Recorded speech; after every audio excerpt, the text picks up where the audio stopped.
Boom! Let's get started. Hey guys, this is Josh back again, and today we're going to talk about something really interesting, and that's confidence.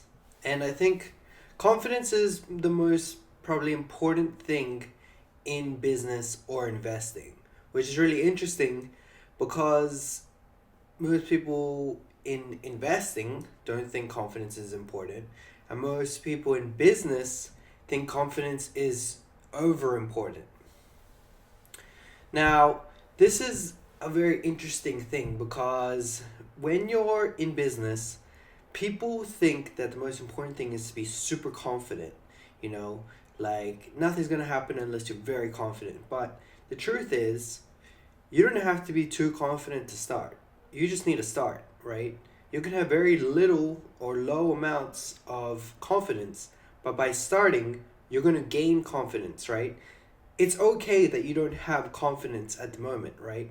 You're not supposed to have confidence until you get results. Once you start getting results, the confidence is going to come from a result. And then everything after that is going to be result oriented.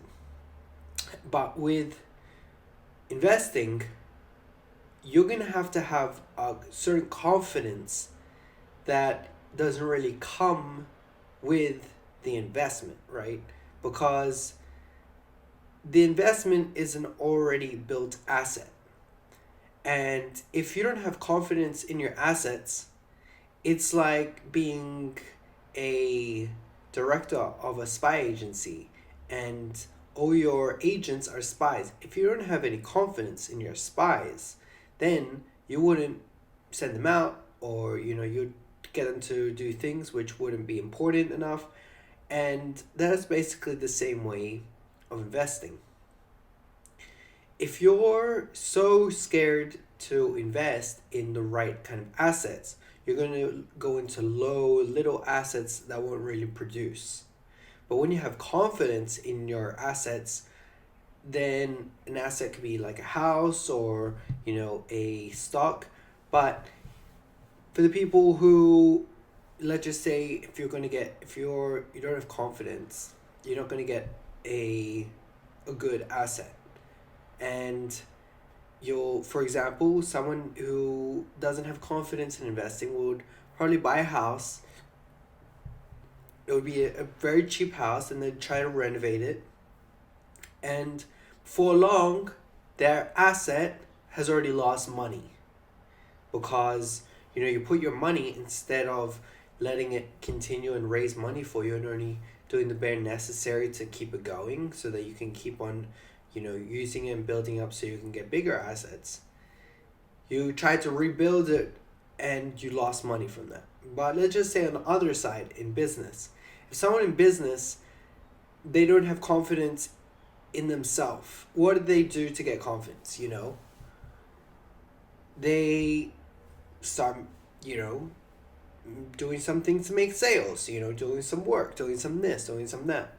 And all of a sudden, before you know it, before in anything you do, you're never going to be, a 10 out of 10 immediately. Like there's a learning period that it takes.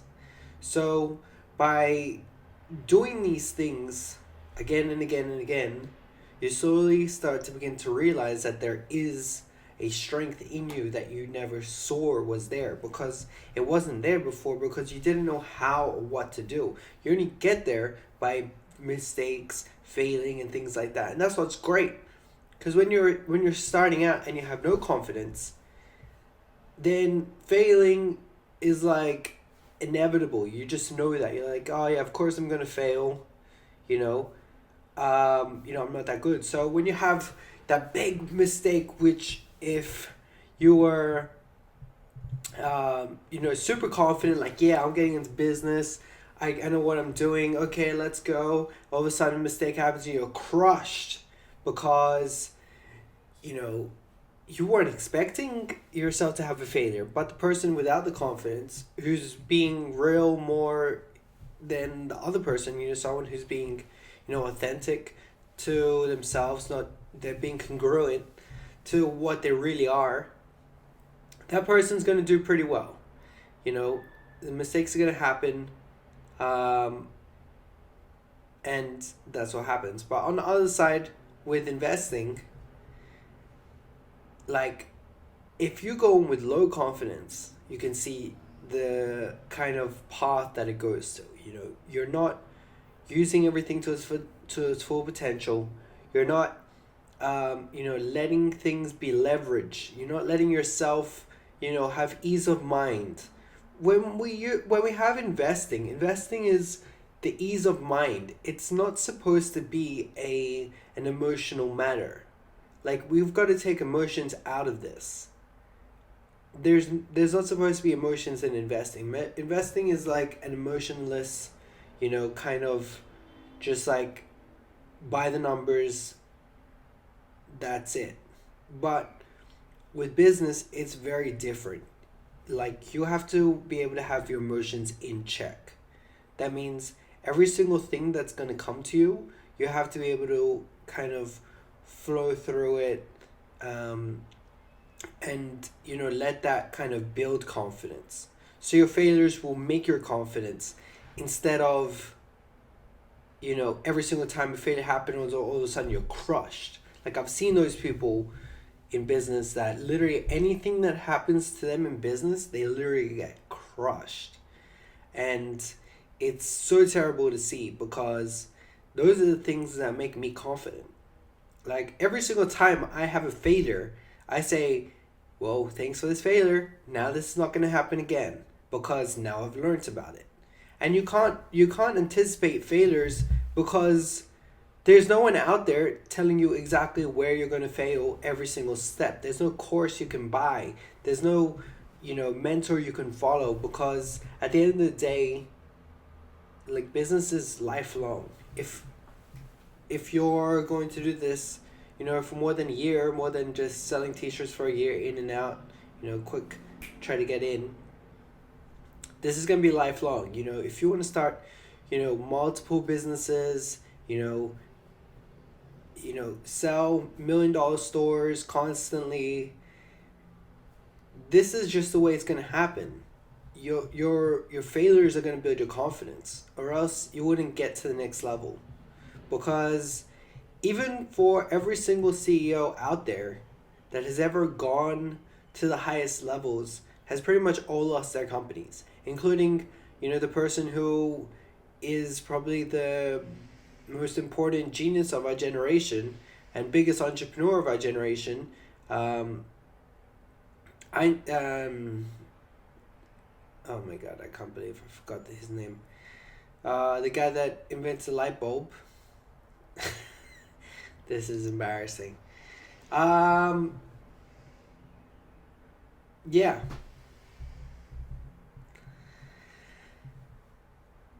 Whatever. Anyways, carrying on. He went out of his company. Steve Jobs got kicked out of his company. Pretty much like every single person out there. Like if you look in the history, most of the biggest inventors, the inventor of GE, literally everyone got kicked out of their companies. So this was a mistake that most of them learned from. But the thing is, someone like Steve Jobs learned from this and was just like, yep, this happens, right? Um, he realized getting kicked out of his company meant he has more time. Um, and what happened? He built a competing company, and he learned from his mistakes. And then all of a sudden, Apple started dropping, and he had confidence, right? Because he's already been kicked out of his company. So now he knew his company that he was building a business with, printers. Printers that weren't even around then. He was building printers. He was building all these things. Everyone's like, why are you building this stuff? He's like, I'm building for education. Education. But really, he knew the whole time he's building these things so he could buy back his company. And he wasn't going to let a board take him out, because now he had a new kind of confidence. And what happened? Eventually He saw it coming, he had the confidence, he stayed with it, and they bought his company. And he became the CEO again. That is incredible, right? But then let's take someone who doesn't have any confidence, and that person will pretty much get to a certain point. Um, Someone will buy their company. This is what happens these days. People are just buying people's businesses, and then they just can't really get back again, because it's just like, oh well, that's the end. I couldn't make it. But that's not the truth, right? Cause even after you sell your business, you still have a chance to continue. You like doesn't mean you've lost. It means that you've learned something from that point, right? Let's just say you sell your first business and you only make, I don't know, 20K. So then what do? Then, you go back, you work it out, you work out everything, and you build another business. Next one, maybe you'll sell for 40K. Then you'll build another one. Maybe you'll sell for 100K.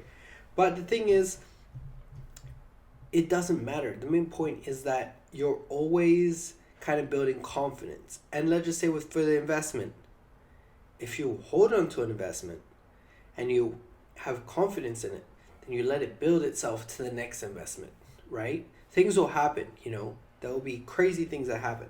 But as long as you see your investment with confidence that you bring to it, so you're bringing a kind of confidence, like, this is an asset. Assets produce, right? Then you'll start being able to see how other things are liabilities, right? Maybe your car, if you don't drive to work every day. Maybe you have too many clothes.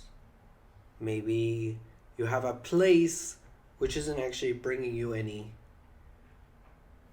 added value. Now, these things are liabilities. But when you make sure that everything turns into an asset, all of a sudden you'll be able to turn even your house into an investment, because you'll be able to instead of having a mortgage on your house, right? You turn that into an asset. All of a sudden, some people is paying you, and you're in one of the side houses. You can turn it into a duplex, multifamily home, and then all of a sudden, you're living in your place for free. So this is what I mean by having confidence in business and investing, and it's two different kinds of ways, because one, you've got to let the failures kind of get you the confidence, and the other, you'll have to believe in your asset and let it be fueled by your confidence so it can grow. So this is the end, and I hope at the end of this you realize that confidence is something that's either built or something which is produced. And this is what I want for you. I want you to really have this confidence and take it to the next level and build your business with that confidence, so that you're not in any situation where confidence is mistaken.